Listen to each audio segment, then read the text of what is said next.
What's the meaning of crab stick?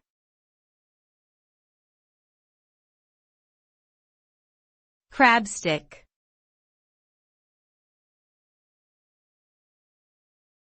Crab stick.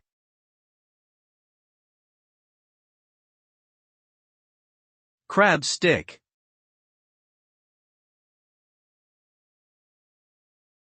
Crab stick.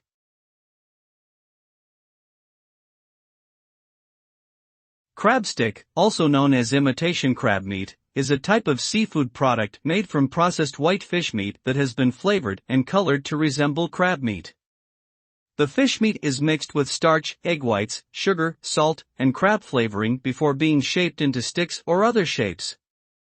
Crab sticks are commonly used in sushi rolls, salads, and sandwiches as a more affordable and widely available alternative to real crab meat. However, it should be noted that crab sticks may not provide the same nutritional benefits as real crab meat.